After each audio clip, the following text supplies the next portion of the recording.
caminar.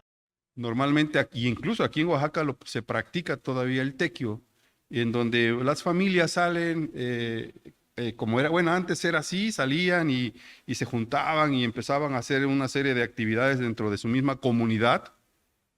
Y al término de esas trabajo, pues tenían un tiempo de convivencia, un tiempo de empatía entre ellos mismos, pero después se fue un poco deformando todo este tema del tequio. Hoy se ha vuelto a retomar por muchas autoridades, pero no pierde su esencia de esa parte de la comunidad donde hay una convivencia entre los mismos vecinos y participación en la misma comunidad donde ellos viven. Y pues ahora se han organizado para cuidar la calle, la colonia, el lugar donde viven. No sé si ustedes han pasado por algunos lugares y le dicen, rata, aquí te estamos vigilando, ¿verdad? ¿Sí lo has visto? Ay, se le queda uno mirando, dice, y no te atrevas a meterte porque no sé qué, no sé cuándo, ¿no? Y, sí, el barrio de Jalatlaco es un barrio muy bonito, incluso hay partes donde tienen algunos, hay lemas, mis hermanas que viven allá en Jalatlaco se van a acordar de eso, ¿no? Y es muy bonito, ¿no? Pero siempre vas a un lugar y te encuentras con algún lema ahí de que la misma comunidad se organizó y están cuidando a todos, ¿no? Y eso es bonito. Y eso trae mucho incluso seguridad, crecimiento, participación, unidad, ¿no? Ojalá y siguiéramos en Oaxaca retomando este principio de la comunidad, pero en el mismo sentido que antes era, la participación ciudadana, ¿no? Incluso las mismas leyes hoy establecen en la Constitución la participación ciudadana, ¿no? Donde tenemos que entrarle a ese trabajo en comunidad. Y fíjense que este tema de la comunidad no es nuevo. Hace muchísimos años, siglos atrás, Jesús lo dijo, lo practicó con sus discípulos. Él se juntaba con ellos, convivía con ellos, incluso los llevaba de un día de descanso. ¿Se acuerdan ustedes en ese pasaje bíblico? Decía, bueno, vamos a pasar al otro lado, ¿no? Y la idea de Jesús era llevarlos a descansar, un tiempo de refrigerio, un tiempo de unidad. Y siempre, pues nunca faltaba alguien ahí, ¿no? Que salía un poquito medio como el famoso Pedro, ¿no? Que salía ahí con la espada y todo, ¿no? El Pedro acelerado y en fin. Pero fíjense que es bonito porque en esa comunidad crecemos, en esa comunidad aprendemos y en esa comunidad nos formamos todos aquí. Yo quisiera hacer un ejercicio, a ver si tú sales de tu lugar y a una persona que las has visto los domingos que viene aquí, pero nunca la has saludado, párate y salúdala, ¿no? Y dale un choca a las 5, le dices así, choca a las 5. Pero ahorita, no mañana. Párate y dile, oye, no que te había visto, a ver, chócala, dile.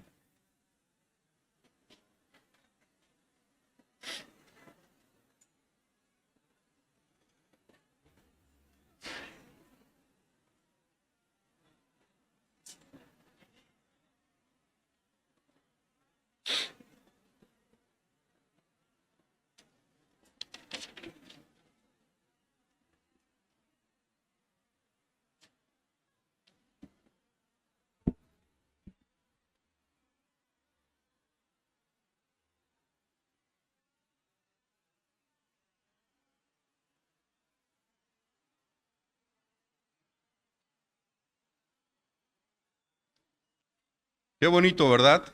Podernos saludar un domingo, vernos, podernos abrazar, podernos cruzar una que otra palabra con el hermano, con la hermana. Y esto, te repito, es muy bonito. Y fíjense que uno de los anhelos de Dios desde el principio, desde Génesis, aunque lo maneja acerca del matrimonio, pero Dios dijo en Génesis que no era bueno que el hombre estuviera solo, que le iba a hacer una ayuda idónea, ¿no? Hablando acerca de la mujer. Pero si entendemos el principio, que Dios no quería que el hombre estuviera solo, viviera en soledad, ¿no? Que siempre tuviera una compañía con la cual convivir, con la cual platicar, con la cual dialogar. Desafortunadamente, repito, bueno, se ha distorsionado un poco todo este tema de la convivencia, incluso hasta en las familias. Hay pocas familias que hoy no conviven, están en una mesa de 4x4 comiendo y cada quien está con su celular en la mano, ¿verdad? Y están comiendo y hasta meten, creo que la cuchara en el plato del otro porque están con el celular acá y le están comiendo la comida del otro, ¿no? Y yo creo que la convivencia tiene que retomarse en la iglesia y en la familia, pero en la unidad y en el propósito que Dios estableció. Dios estableció un propósito de unidad en la vida de la iglesia. Por ejemplo, cuando tú vas ahí a Juan, capítulo 7 del Evangelio de Juan, tú te vas a encontrar ahí, o es 17, perdón, pero creo que es Juan 17. A ver, vayamos ahí rápidamente. En Juan 17, ¿sí? Del verso 20 al 25. Miren, dice, cómo dice la palabra de Dios. Dice, mas no ruego solamente por estos, sino también por los que han de creer en mí por la palabra de ellos, para que todos sean uno, como tú, oh Padre, en mí y yo en ti, que también ellos sean uno en nosotros, para que el mundo crea que tú me enviaste. La gloria que me diste, yo les he dado para que sean uno, así como nosotros somos uno.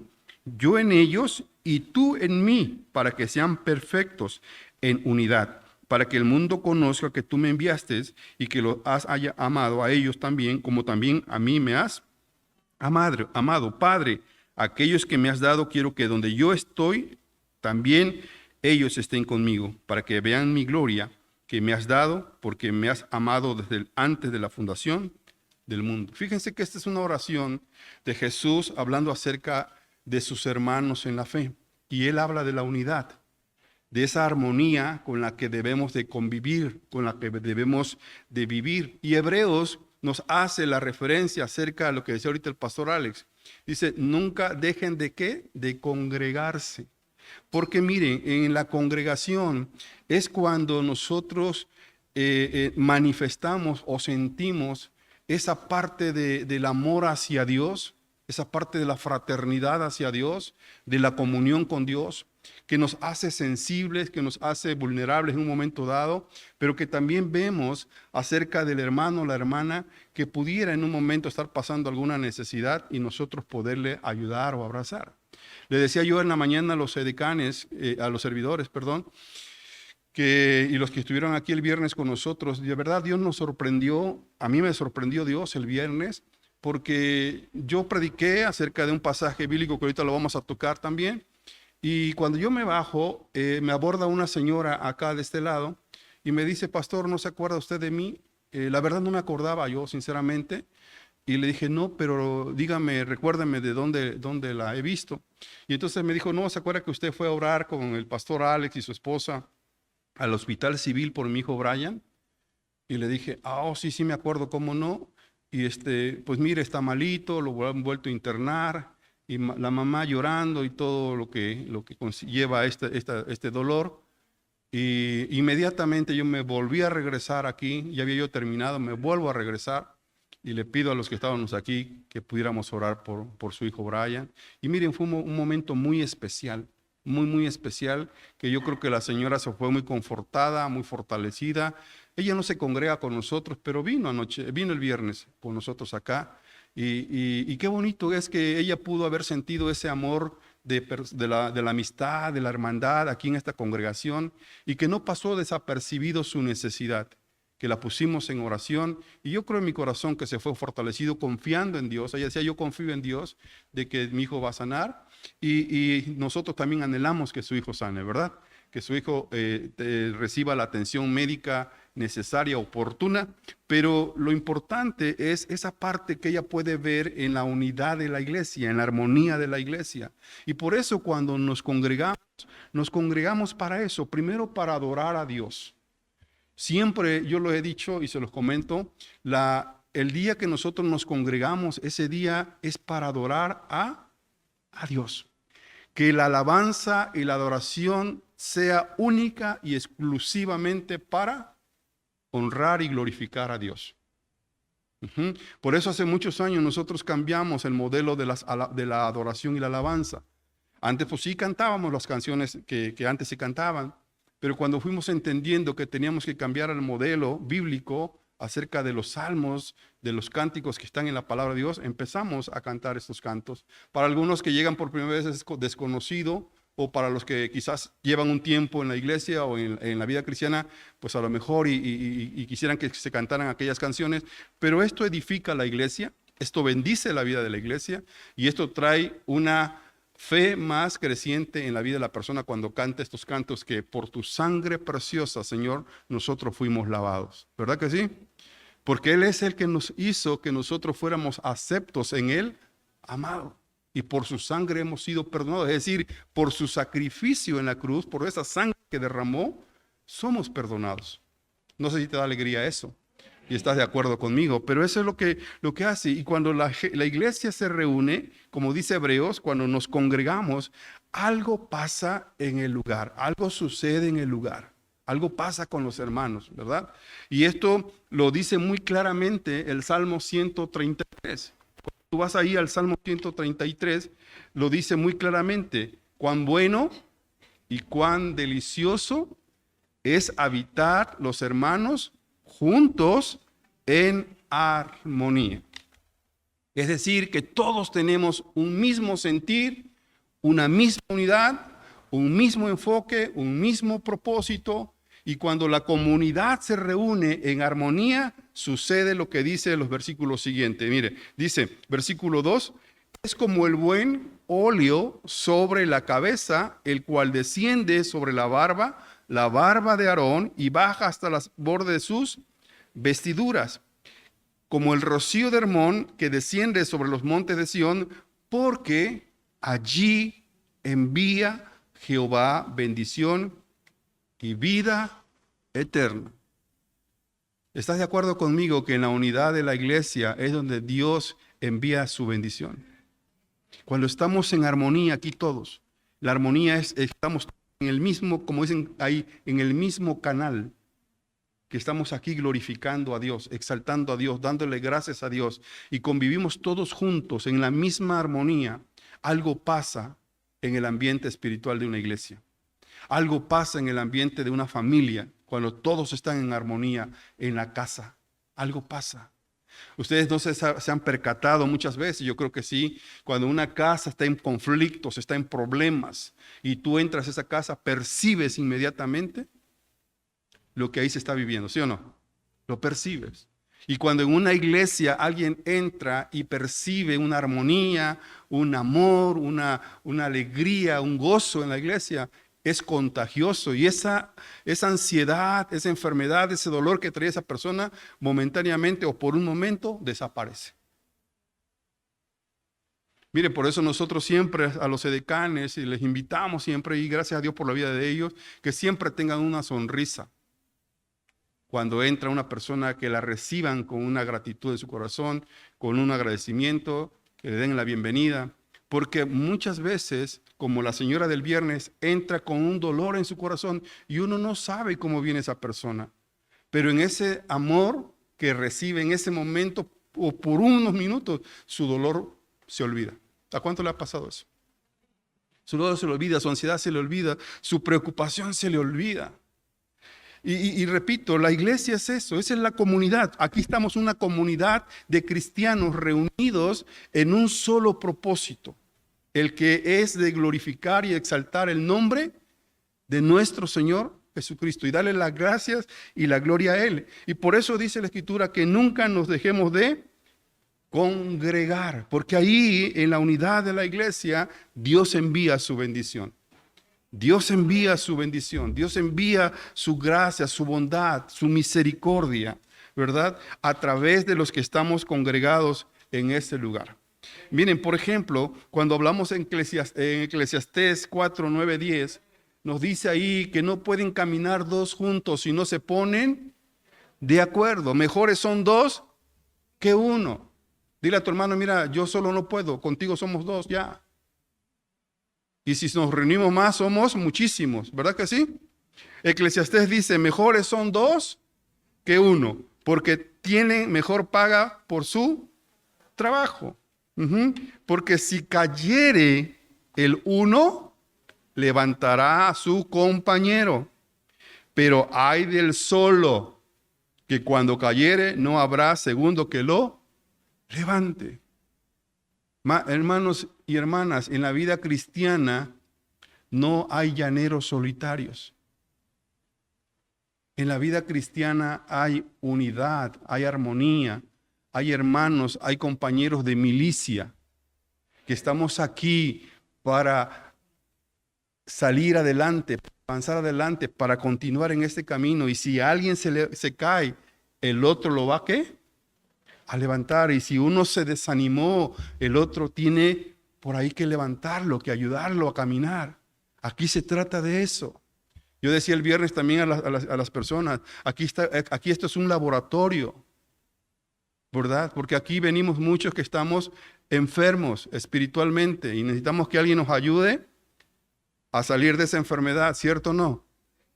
Algunos estamos aquí con una incapacidad espiritual, pero en la fortaleza, en la unidad, en el amor, todos podemos salir adelante y de eso se trata. No es el ejército que derrumba a sus valientes, sino es el ejército que levanta a sus valientes. Que nos ayudamos los unos a los otros, que no podemos caminar solo. Esta congregación no podría caminar con una sola persona. Esta congregación tiene que caminar con un grupo de personas, con personas de toda clase. Aquí no hay distinción, hermanos amados, o no debería de haber distinción en una congregación, porque todos somos parte del cuerpo de Cristo. Y todos nos necesitamos los unos de los otros. Yo no soy más que otro, ni otro es más que yo. Todos somos iguales ante el Padre. Todos somos iguales, porque Cristo murió por todos. Por todos. No por el güero, por el de ojos verdes, ¿verdad? Por el de perfil griego, no. Y el morenito, el chaparrito, dice, no, a todos. Dios Cristo murió por todos. Voltea con tu hermano y dile, Cristo murió por ti. Créetelo, dile.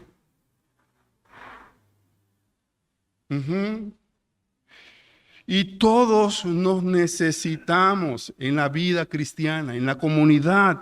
Todos nos necesitamos. Miren, por ejemplo, el día viernes igual. Necesitábamos una persona, un médico que estuviera aquí porque una chica que estaba aquí se empezó a sentir mal. Hoy no vino, pero el viernes vino con su mamá. Ella es hija de una amiga mía que hemos trabajado juntos en algunos temas y vino con sus dos hijos, con su hija y con su hijo. Y estaba aquí adelantito y su hija se empezó a sentir un poquito mal cuando terminó la reunión. Y yo decía, un doctor, pues no había un doctor. Dije, pues solamente tú, mi Dios, y pues vamos a orar por ella, ¿no? Afortunadamente se recuperó rápido, pero eso nos pasó el viernes. Y a veces necesitamos ahí a alguien que sepa cuando menos de primeros auxilios, que sepa de algo, de medicina, que nos pueda ayudar, porque solo a veces no podemos. Aquí necesitamos, como dice primera carta a los Corintios, capítulo 12, del versículo 12 al 13, nos necesitamos porque somos parte del cuerpo. Mire lo que dice primera carta a los Corintios, capítulo 12. Porque así como el cuerpo es uno y tiene muchos miembros, pero todos los miembros del cuerpo, siendo muchos, son un solo cuerpo. Así también Cristo, dice el versículo 12, porque un solo espíritu, porque por un solo espíritu fuimos todos bautizados en un cuerpo, sean judíos o griegos, sean esclavos o libres, y a todos se nos dio a beber de un mismo espíritu. Hermanos, en la vida cristiana, en la comunidad del reino de los cielos, no hay distinción de personas. La misma Biblia nos dice que no hagamos acepción de personas. Aquí todos son bienvenidos. Todos. No es porque aquel sea más espiritual que el otro. No, todos son bienvenidos. Porque todos somos parte del mismo cuerpo.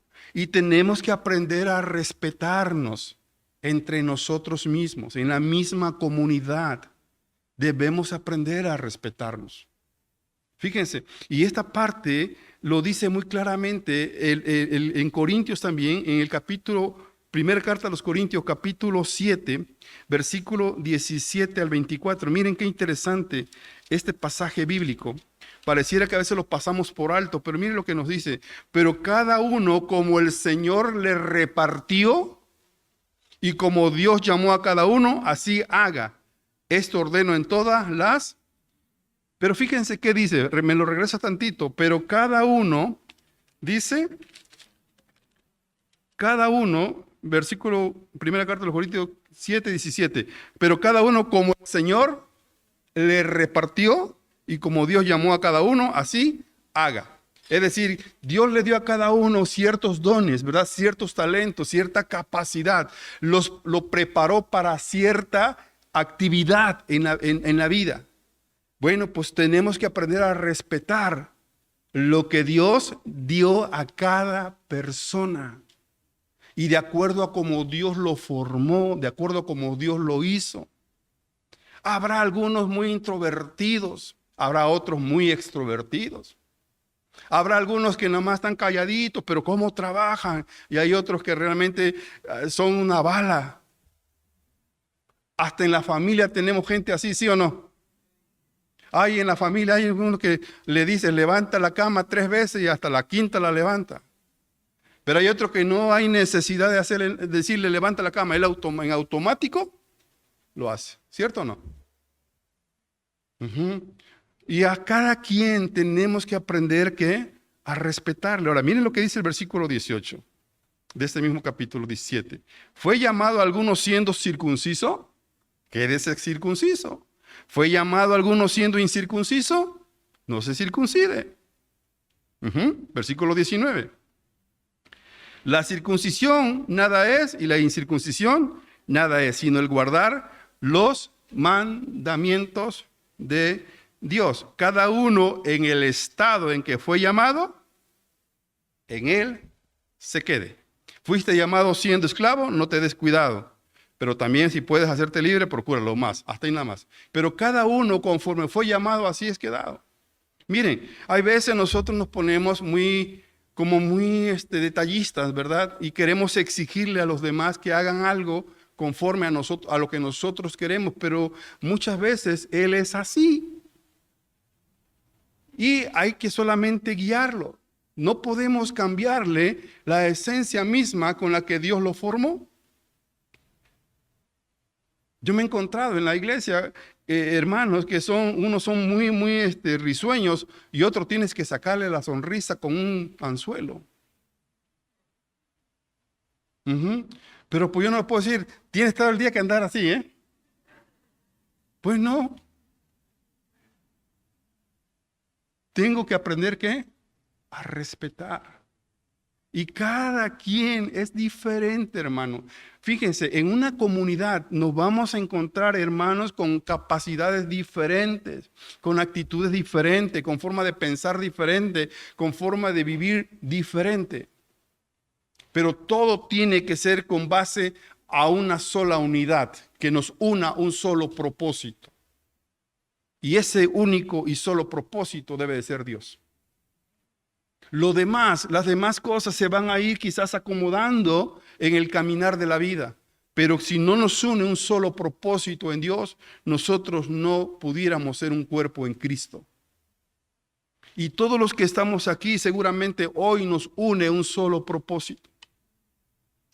El de exaltar al Rey de Reyes y Señor de Señores. Y si en esta comunidad hubiese ahorita alguna necesidad, los hermanos en la fe tenemos que activarnos en orar por ellos, en estar con ellos, en platicar con ellos, en saber en qué podemos ayudarles y qué podemos hacer nosotros por ellos. Pero yo tengo que aprender a respetar a cada persona como Dios lo formó, como Dios lo hizo. Yo no puedo exigirle a mi hermano, a mi hermana que haga algo más allá de cómo fue que Dios lo formó. Claro, habrá cosas que tendríamos que poner sobre balanza, pero en realidad es diferente. Miren, por ejemplo, nosotros cuando llegamos aquí en la mañana, todos llegamos muy tempranito. Hoy Nos levantamos muy temprano y fuimos los primeros en llegar. Dice mi hijo Cristian, ahora sí le ganamos a todos. Cristian creo que no durmió. A las 6:30 ya nos estaba trayendo para acá. A las 6 de la mañana ya estaba bajando a su mamá. Y llegó una hermana muy cariñosa y nos dijo, pastor, ustedes no tienen paz en su corazón. Porque nos vio que fuimos los primeros en llegar. Y así es esto de la vida. Y a mí me hizo sonreír en ese momento por lo que me dijo, no hay paz en su corazón, ¿no? Pero es bonito cuando vienes y llegan los demás, mira, y todo agarrando escoba, agarrando trapeadores, limpiando las sillas. Y por cierto, por ahí me encontré un chicle, hermanos amados, ya de pilón. No pongan chicle debajo de la silla. Ahí está yo con la uña quitándole, mira, y le voy a probar a ver de quién era. Sí, pero es bonito, el trabajo en la comunidad es bonito. Y ahí es donde Dios, mire, hace algo hermoso, te une a más personas, conoces más personas y sirves a la necesidad de las demás personas. Cuando tú vienes aquí y te sientas, esas sillas están limpiecitas.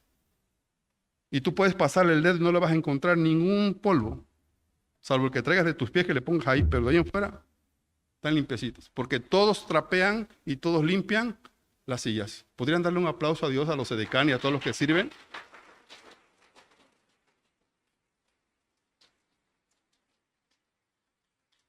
Y sabes eso solamente parte de un solo principio, hermanos. Cuando todo se centra en Dios.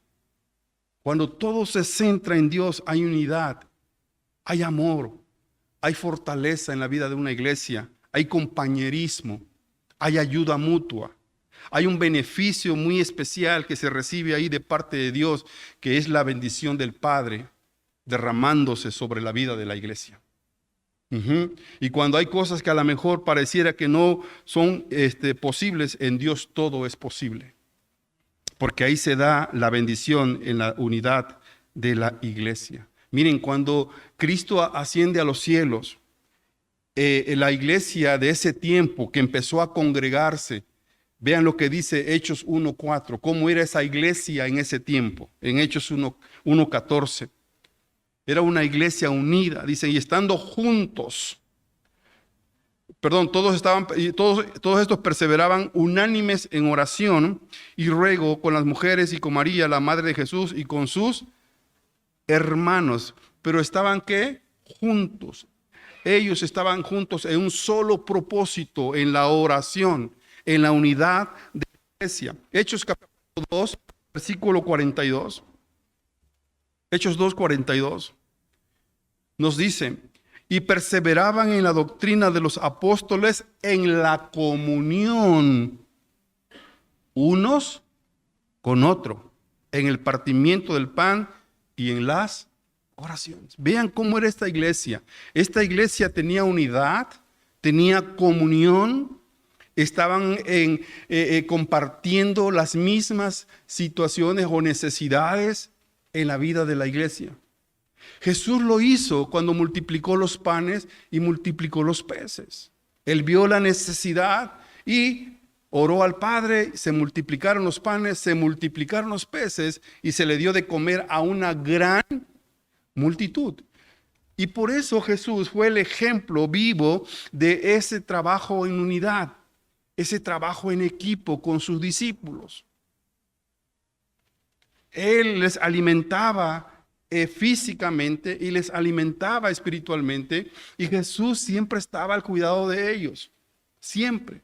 Y seguramente lo oían hablar de unidad, de amor, de compañerismo, y fueron aprendiendo los discípulos a cómo estar conviviendo con los hermanos. Por eso cuando Jesús parte, los discípulos tenían ejemplo de cómo hacer las cosas.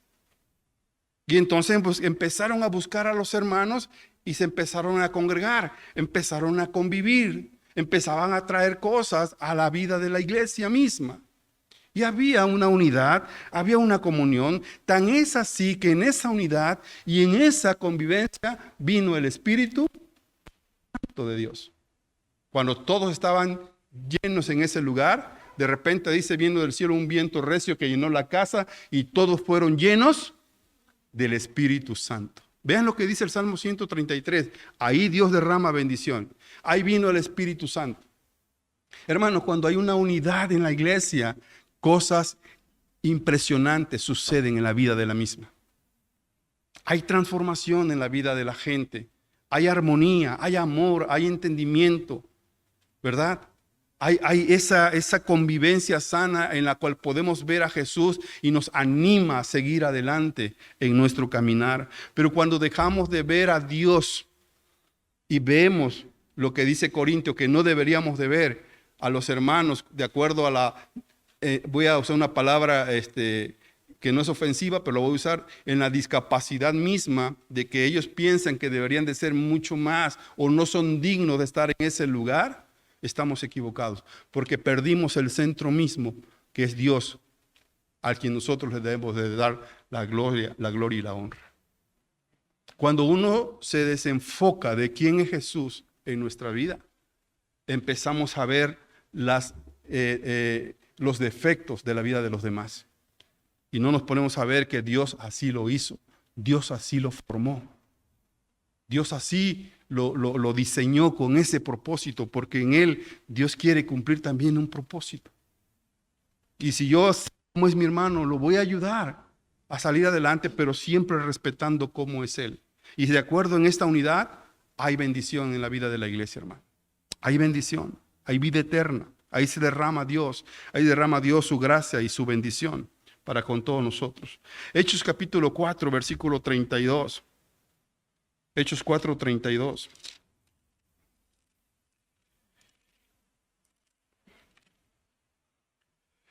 Y la multitud de los que habían creído era de un corazón y un alma. Estaban fundidos, hermanos, en un solo ser estas personas.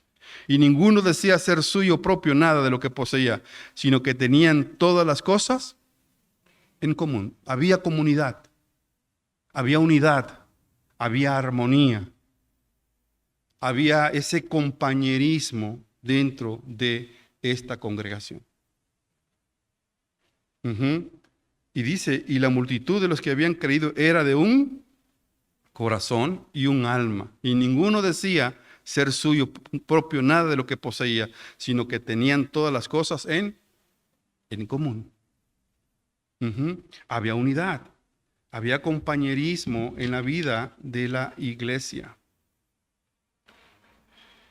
Y miren, hermanos, cuando hay un compañerismo en la vida de la iglesia, habrá problemas, habrá circunstancias difíciles, habrá momentos en los complicados, pero cuando todos tenemos un mismo sentir, un mismo ánimo, un mismo deseo, habrá muchos que participen en la obra del Señor, quizás otros no, pero habrá muchísimos más que sí participen.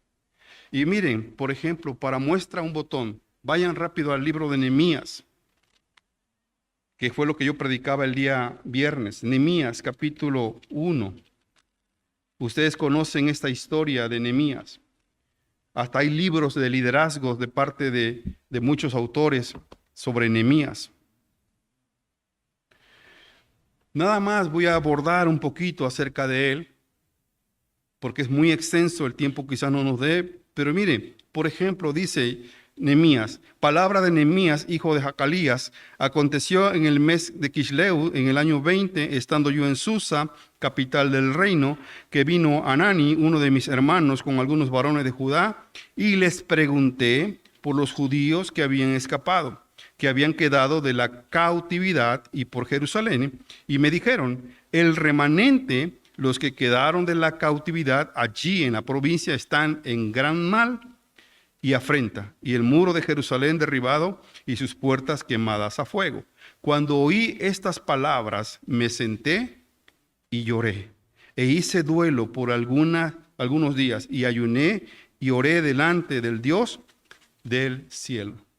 Yo le decía a las personas que nos vimos el día viernes, si usted lee con detenimiento en Nehemías, en ningún momento Nehemías aborda el tema Dios me habló, Dios me dijo, o tú no ves en el libro de Nehemías que diga, y Dios le dijo a Nehemías, Nehemías, el pueblo está así, Nehemías ora, Nehemías ayuna, no.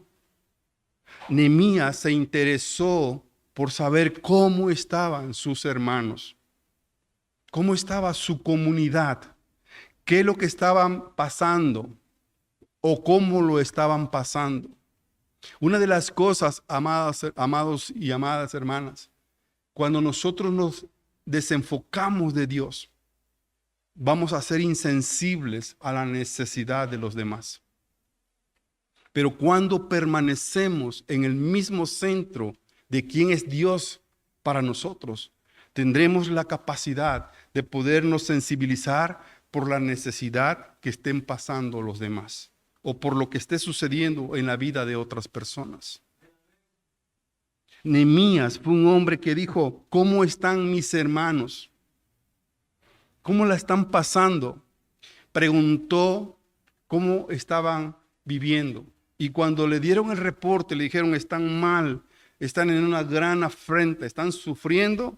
Nehemías se compungió en su corazón, oró y ayunó al rey, a su padre, a Dios, oró a él y le puso a Dios la petición. Note que Nehemías estaba en una buena posición en el reino de Atarjerjes. Era el copero del rey. No tenía necesidad. Él pudiera haber dicho, yo estoy bien. Yo no tengo necesidad, yo estoy bien. Estoy en un buen sitio, con una buena persona. Estoy rodeado de todas las bendiciones. Aquí no hay necesidad de nada. Y no tengo ni de qué preocuparme. Si a mis hermanos le está yendo mal, pues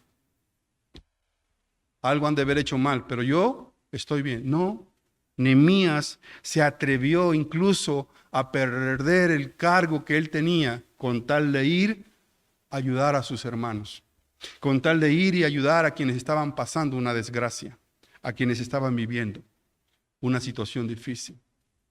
Desafortunadamente hoy la iglesia en general ha perdido esa sensibilidad. Hoy no nos preocupamos por lo que esté pasando el hermano, la hermana. Miren, hoy hay muchas sillas desocupadas acá. Podría ser hoy un buen ejercicio para que le llamara saliendo de aquí a un hermano, una hermana que conozcas y le diga, oye, no te vi hoy. Y le dices así como los chavos en la congre, para que te sientas juvenil igual que yo, en la congre. ¿Qué pasó contigo? ¿Te puedo ayudar en algo? ¿Estás pasándola bien? ¿Estás mal? ¿En qué te puedo ayudar? ¿Cuántos se atreven a aceptar este reto hoy?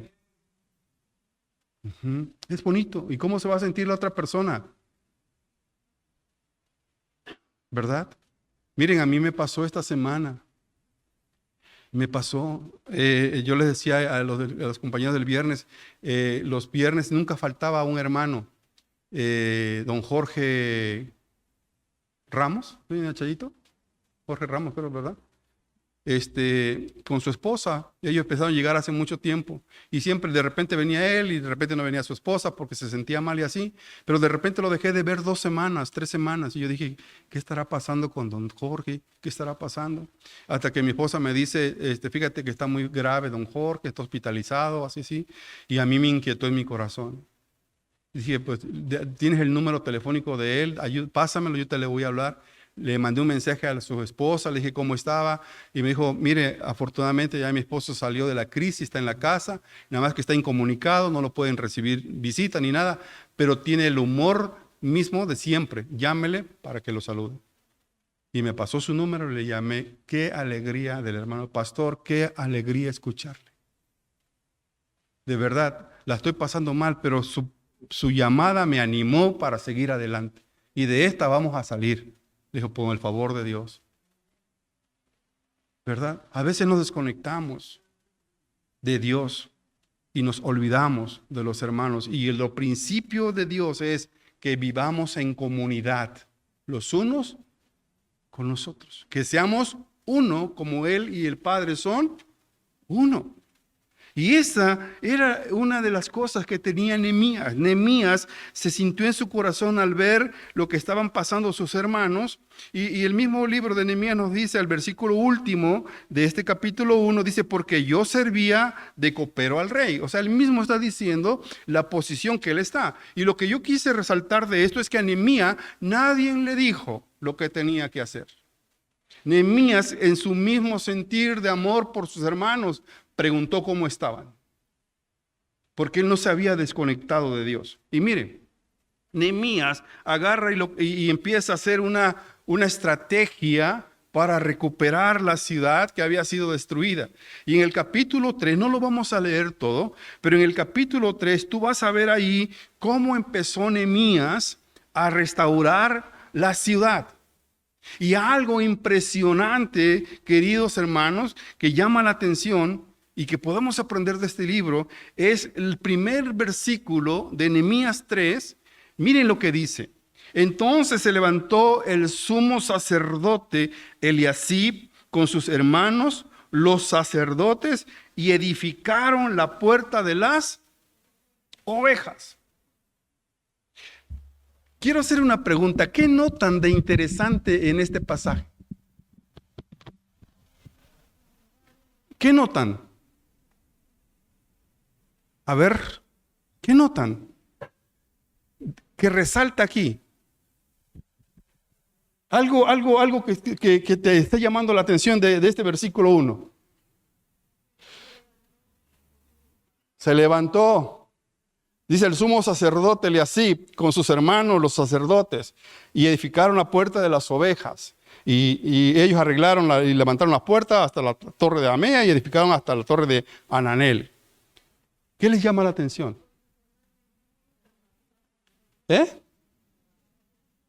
Fíjense, dice la Biblia que se levantó el sumo sacerdote Eliasib con sus hermanos. Es decir, el líder se quitó las vestiduras de sacerdote y se puso las vestiduras de trabajador. Él y sus hermanos, los sacerdotes. Esto quiere decir que muchas veces en la vida de la iglesia no hay un lugar destinado para una persona en especial. Todos somos iguales, todos podemos agarrar una escoba, todos podemos levantar una silla, todos podemos hacer algo en la vida de la iglesia. El sacerdote se quitó las vestiduras y se puso las ropas de trabajador. Cuando una iglesia trabaja en este mismo sentido de Dios, no hay quien mande, no hay a quien le tengan que rendir pleitesía, porque todos somos iguales y todos podemos hacer lo mismo, salvo por alguna imposibilidad física que hubiera. Pero todos podemos hacer. Aquí lo que me llama la atención y me da mucho gusto es que el sacerdote no se dijo, a ver, ustedes para allá, ustedes para allá, ustedes para acá, y a mí tráiganme una coca. No. Él agarró, se quitó las vestiduras, se quitó la ropa de sacerdocio y nos vamos a ponernos todos aquí a trabajar. Vean cómo una comunidad trabaja. Y esto trajo ánimos a la vida de la iglesia, porque todos empezaron a trabajar. Todos agarraron la pala, todos agarraron el asadón, todos agarraron las maderas y empezaron a reconstruir la ciudad. Mire, hermano, una de las cosas que tienen que ver las autoridades hoy, la gente, los vecinos, es la unidad que vive la iglesia. Queremos impactar al de aquí enfrente, que vea la unidad que tiene la iglesia. Queremos impactar al vecino de allá, al de acá, al hermano, a la hermana, al pariente, a la vida, al vecino, al trabajador, a mi jefe. ¿Qué tenemos que hacer? ¿Unidad de qué? De la iglesia. Que la iglesia esté unida, que ahí no haya una clase alta, una clase baja y una clase media. Ahí todos son ¿qué? Tomó y se quitó la ropa de sacerdote y se puso a trabajar. Y ellos arreglaron y levantaron sus puertas hasta la torre de Amea y edificaron hasta la torre de Amel. Junto a ella edificaron los varones de Jericó y luego edificó Zacur, hijo de Imri. Y empezó el trabajo en la vida de la iglesia. Qué bonito, ¿verdad? Cuando en la comunidad de la vida cristiana se trabajan todos juntos. Para hacer evangelismo en esta iglesia, no nada más lo tiene que hacer el pastor. Todos. Todos. Tú hoy pudiste haber invitado a una persona. Y pudiste haberlo traído. No quiso venir, bueno, será distinto, pero tú lo pudiste haber invitado. Y ese es el trabajo de toda la iglesia. ¿Verdad que sí? Trabajar por un solo propósito. ¿Cuál es ese solo propósito? Dios. ¿A qué fuimos llamados? A cumplir la gran comisión. ¿Cierto o no? Id por todo el mundo y predicad el evangelio. Donde tú estés, tú tienes que hacer el trabajo de evangelista. Quizás digas tú, pero soy el ingeniero. Quítate un poquito la ropa de ingeniero y ponte la ropa de evangelista. No, pues que soy el jefe de aquí de la empresa. Pues ese día quítate la ropa de jefe y ponte la ropa de evangelista. ¿Están de acuerdo conmigo? ¿Alguien dice amén? Ay, bueno, ya menos están bien, están despiertos y me están escuchando. Y ven aquí que todos empezaron a trabajar. Y tú dices, ¡ay, qué bonito, qué alegría que todos trabajaron! Es bonito cuando todos trabajan. Di conmigo, pero siempre hay un pero. Habrá quienes no quieran trabajar. ¿Te acuerdas que hace rato dije que habría que respetar a cómo Dios los creó a cada uno de ellos? Bueno, también habría que respetar a los que no quieren. Dile a tu vecino, porque hay algunos que no quieren. Dile. ¿Y cómo los forzamos? Ni Dios Padre lo puede hacer. Imagínate el testimonio que le dieron al rey Atarjerjes al ver que la ciudad se estaba levantando. Ahí se levantaron los enemigos, ¿verdad? Se levantaron estos cuates, ¿cómo se llaman? Zambalat, Tobías, Gesén, el árabe y todos. Y dije, no van a construir la ciudad, y la construyeron. Imagínate el testimonio al rey Atarjerjes de ver cómo un líder se levanta, invita a los demás líderes y se ponen a trabajar. Se quita la ropa de sacerdote y vamos a trabajar. Y edifican la iglesia. Y esto trajo testimonio a mucha gente. Pero repito, siempre habrá alguien que no quiera trabajar. Y a veces es respetable. Y tú dices, ¿y en la Biblia aparece eso? Claro. Porque también la Biblia nos dice quiénes no quieren trabajar. Miren, aquí mismo, capítulo 3, versículo 5. E inmediato a ellos restauraron los tecoitas, pero sus grandes, ¿qué dice? No se prestaron para ayudar a la obra de su. Note que dice los grandes, o sea, los que estaban en eminencia. No, yo como siendo yo el líder voy a ponerme a barrer. Yo como siendo líder me voy a poner a trapear. No, que lo hagan ellos. ¿Se dan cuenta? No quisieron los grandes. Para que Dios bendiga a una iglesia, todos tenemos que ser siervos. ¿Y qué dice la Biblia acerca de los siervos? Siervos inútiles somos. Lo que teníamos que hacer, eso hicimos. Voltea con tu vecino y le dice, hola siervo. Dile. Pero dile con cariño, hola siervo. Jesucristo, ¿qué dijo acerca del servicio? Yo no vine a ser servido, sino a servir. Ejemplo nos ha dado el Señor. Y en esa comunidad de la vida de la iglesia, hermanos amados, hay bendición. Yo no me voy a cansar esta mañana de decirles, en la unidad y en la comunidad de la iglesia hay bendición. Ahí derrama Dios su gracia y su poder. Y estamos testificándolo con citas bíblicas, en donde dice que Dios ahí derrama de su bendición. Y miren, algo que impresiona y llama la atención es cuando tú ves a un hombre Después de 60 años de que Jesús subió al cielo, se fue, como nunca perdió su pasión, nunca perdió su amor por los hermanos, nunca perdió el sentido de lo que Cristo les enseñó. A un anciano, Él seguía trabajando. A un anciano, Él seguía sirviendo. A un anciano, Él se seguía preocupando por sus hermanos.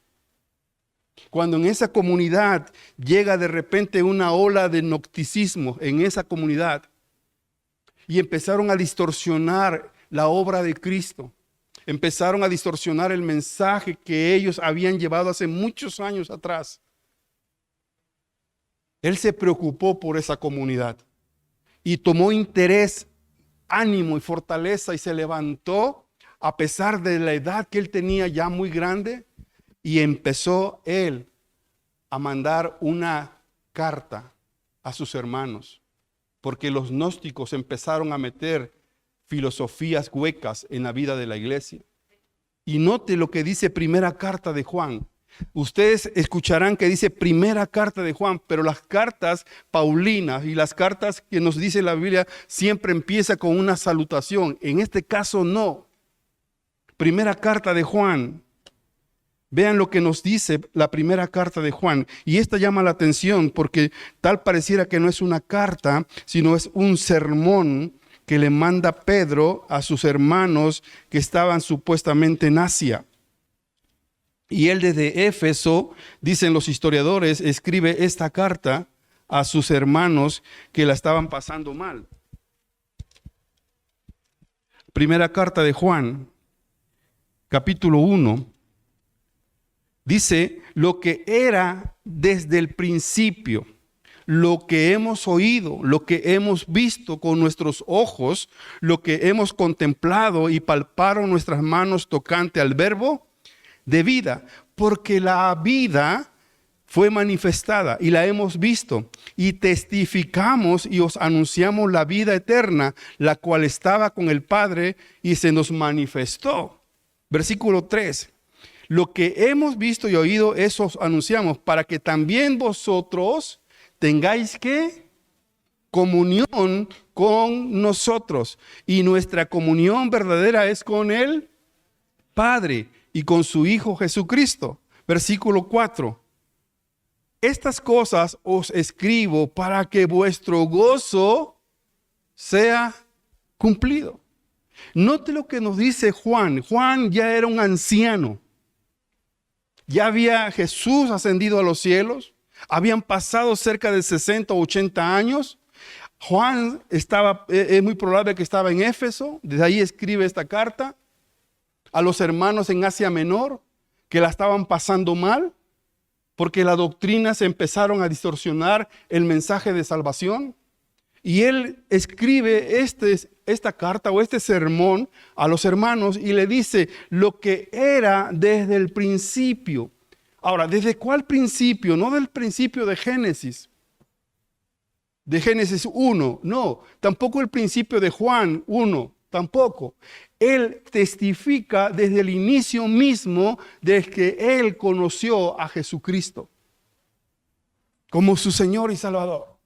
Desde ese momento, lo que él oyó de él, lo que él vio con sus ojos, lo que él tocó, lo que palparon sus manos, él testifica de que Jesús fue real. De que Jesús no fue lo que decían los gnósticos, solamente una cuestión espiritual, de espíritu, sino algo que vino de carne y hueso. Yo lo toqué, dice Juan, yo lo vi, yo lo oí, lo que él decía. A mí me tocó caminar con él. A mí me tocó ver los milagros que él hacía. A mí me tocó todo el pasaje de crucifixión. Es más, yo estuve ahí en el momento en cuando él me dijo que iba el gallo a cantar y todo eso. Y ahí estaba yo lo vi, yo lo escuché. Yo lo vi, lo palparon mis manos. Cuando estuvo en el sepulcro ahí, yo estaba ahí, yo vi que no estaba en la cueva. Y cuando nos apareció en el lago, yo estaba ahí. Yo lo oí, yo lo vi. Pero miren, como el que vimos ahorita, ahí se me fue el nombre, Nehemías, como Nehemías, Juan se preocupa por sus hermanos, porque la doctrina que estaba entrando en ese tiempo no distorsionara el mensaje y ellos no se desviaran del amor y del propósito de Dios. Y entonces lo que hace Juan es hablarle acerca de lo que él vivió, de lo que él vio, de cómo fue que él experimentó esta manifestación de Jesús hecho hombre. Y lo vio y dijo, yo sé que Jesús es real. Yo sé que Jesús vive, vino a este mundo y vino en carne. Y lo vimos con nuestros propios ojos. Pero algo maravilloso de todo esto es que, escúchenme, después de 80 años de que Jesús ya había subido al cielo, Juan nunca perdió su conectividad con Dios. Y cuando hay un compañerismo en la vida de la iglesia, todo parte de una comunión con Dios. Cuando se pierde la comunión con Dios, se pierde el compañerismo. Cuando no hay una conectividad con Dios, no hay una conectividad con el hermano. Juan nunca perdió su conexión con Dios y siempre estuvo en contacto con Dios a pesar de que Jesús ya no estaba en la tierra. Y él lo recordaba con mucho cariño. Y él recordaba las anécdotas que habían vivido. Y él decía, yo lo vi, yo lo escuché, yo estaba con él. Y le dice a los de Asia Menor, yo estaba con ellos, créanlo. Y no nada más yo, él dice en plural, era del principio lo que hemos. No nada más yo fui uno, pero hubieron más que vieron lo mismo que yo vi. No fui solo, fueron muchos más. Y todo esto tiene un propósito, les dice él. Todo tiene un propósito para que anunciemos que también nosotros tengamos comunión con nosotros mismos. Porque cuando entra una distorsión en la vida de la iglesia, una falsa doctrina en la vida de la iglesia, ya no hay comunión, hermanos. Ya no hay armonía. Ya no todos pensamos igual. ¿Se acuerdan esa parte en Corintios también cuando llega y dice yo soy de Pablo, yo soy de Apolo, yo soy de Cefas? ¿Se acuerdan? Y que le dijo Dios es el mismo. Hay veces que las divisiones en la iglesia nos llevan a tener una desunión con el hermano. Porque el hermano cree que no se tiene que aplaudir en la iglesia. Y el otro dice, no, sí se debe de aplaudir. No, yo lo voy a respetar. Pero voy a ver cómo dice la palabra de Dios. Batid las manos. Hermano, mira, lindo hermano querido. Aquí dice que hay que batir las manos. Si tú no la quieres batir, pues no la bates. Métela en la lavadora y ahí. Pero aquí dice batir, ¿qué? Las manos. No, pero pues no se debe de danzar. Está bien, hermano. Está bien. Pero mira, que nos una Jesús. Que no nos desuna esto. Y es lo que traían los gnósticos. Los gnósticos empezaron a meter división en la vida de la iglesia. Y Juan tuvo que meter orden con el amor mismo que el Padre le había dado. Y él manifestó ese amor. Y le dijo, para que ustedes tengan uno en nosotros.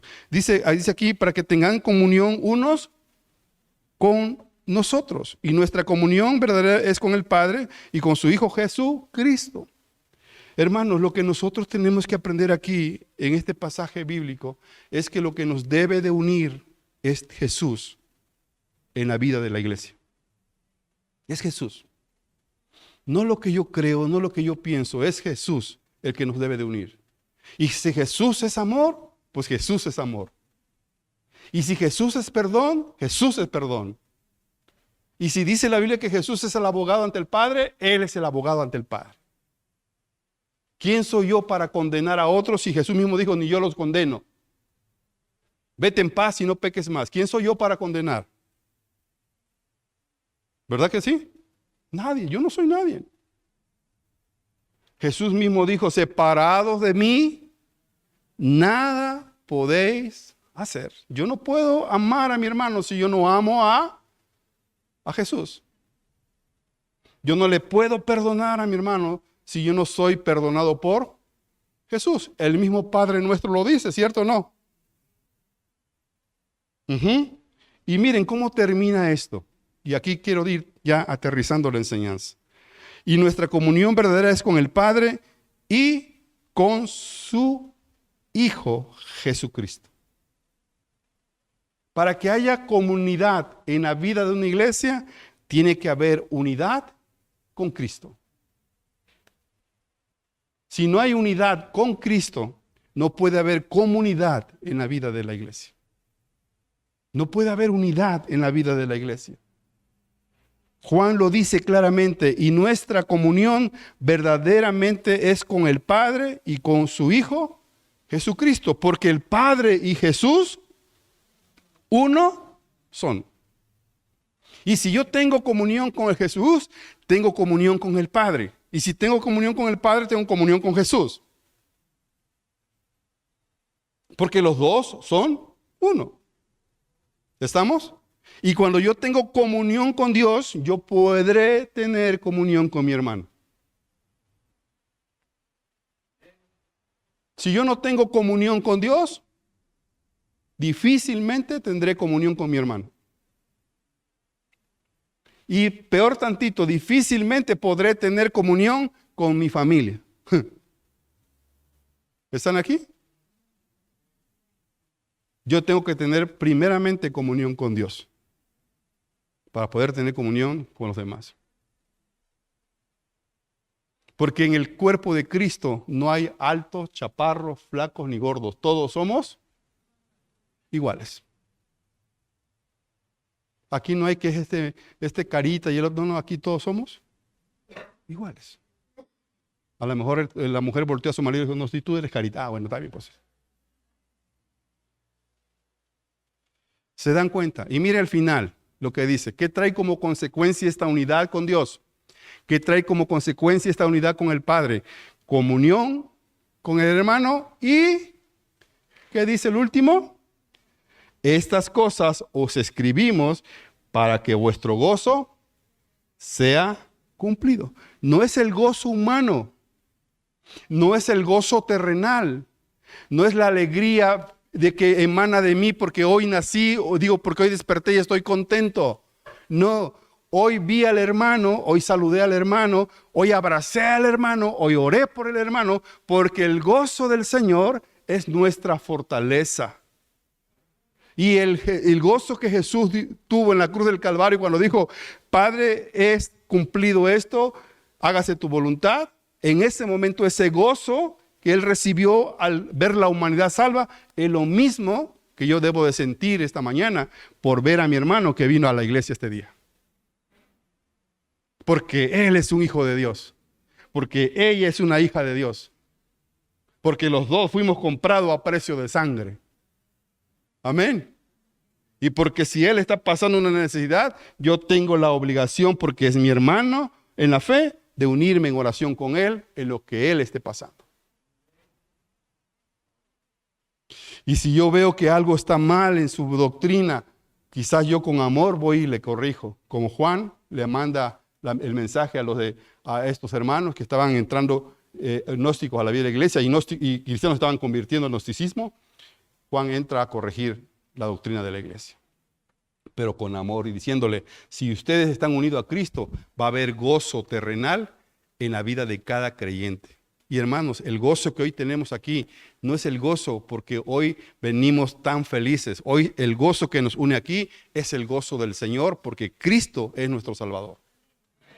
Porque Él es nuestra esperanza y Él es nuestra salvación y Él es la vida eterna y Él es el que murió por nosotros en la cruz del Calvario. Y que nosotros somos solamente aquellos que nos quitamos las vestiduras para atender a las mesas ese día y servir a los hermanos en la fe y darles esa esperanza, esa motivación, esa alegría para que sigan construyendo sus vidas en el camino del Señor. Eso es lo que hizo Nehemías. Nehemías se quitó las vestiduras de sacerdote porque vio al líder que lo hizo y se empezó a trabajar, a restaurar la iglesia. Y mire, por último, regrésate a Nehemías. Así como había gente que no quería, había gente con fervor trabajando en la obra del Señor. Nehemías, capítulo 3, versículo 20. Yo quiero que hoy hagamos un ejercicio, que tú te preguntes, ¿de cuáles soy? ¿De los que no quieren? ¿O de los que con fervor se levantan a restaurar la vida de los hermanos que están pasando por momentos difíciles? Versículo 20 del capítulo 3. Después de él, Baruch, hijo de Zabai, con todo, ¿qué? Restauró otro tamo desde la esquina hasta la puerta de la casa de Eliasib, sumo. ¿Cómo lo hizo? Con fervor, con ánimo, con fuerza. Aquí no es que está hoy cansado. No, voy a dar la otra milla. Voy a dar el otro paso. Sí se puede, hermano, restaurar la vida de una familia. Sí se puede levantar un grupo de oración. Sí se puede levantar liderazgos en la vida de la iglesia. Sí se puede levantar personas que sirvan al Señor con todo su corazón. Sí se puede. Solo se requiere un hombre con fervor, con ánimo, pronto. Los que no quieren, pues ahí que se queden. Le vamos a invitar, le vamos a ayudar, le vamos a animar, pero si nos quieren, ¿qué podemos hacer? ¿Verdad? Pero sí le vamos a ayudar, sí le vamos a invitar, sí lo vamos a animar, sí lo vamos a estar ahí dando seguimiento, pero el que no quiere, pero para ver quienes tengan un fervor en el Señor, hermano, que, ay Dios mío, de eso que leamos muchos en la vida de la iglesia. ¿Cuántos quieren de esos aquí? Que con fervor, hermano, ¿qué hay que hacer hoy? No, pues hermano, yo lo hago, hermano. Oye, hermano, pero es que ya limpiaste aquí para allá. No, espérate, yo hago lo otro. Mire, hace unos días vi a un hermano, lo voy a balconear, pero estaba allá afuera lavando y yo lo vi. Pues fue el viernes, precisamente estaba lavando la banquetita de allá afuera, echando agua y estaba.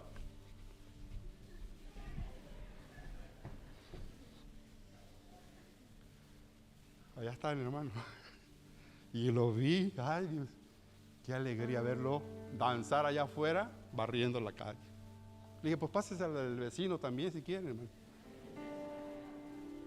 Imagínate el que va pasando y lo ve danzando, ¿qué va a decir primeramente? Está loco. ¿Cierto o no? Pero el cristiano que lo ve, ¿qué va a decir? Qué gozo trae este hermano. Y con qué fervor está alabando. Yo decía, Dios mío, de esos locos queremos como 20,000 aquí en la iglesia. ¿Da alegría eso o no? Hay otros que no van a querer, ni modo. Pero hay otros que con fervor van a estar ahí trabajando en comunidad para servirle a los hermanos y ser ejemplos y testimonio conforme a lo que Cristo nos llamó, con un solo propósito: ser unos como el Padre y Él son unos. Amén. Como el Padre y Él son unos. Yo quisiera que esta mañana te levantaras de tu lugar y una mujer fuera con otra mujer y un varón fuera otro varón, lo abrace, le dé un saludo fraterno y le diga: hermano, tú y yo somos del cuerpo de Cristo y estamos aquí en esta congregación cumpliendo un propósito. Oremos los unos a los otros. Ora por mí cuando te acuerdes ahí en tu casa en oración, que yo también voy a orar por ti. Y cualquier necesidad, aquí tienes mis manos para cualquier cosa. Amén. Un joven con otro joven, una jovencita con otra jovencita, y así nos vamos. Amén.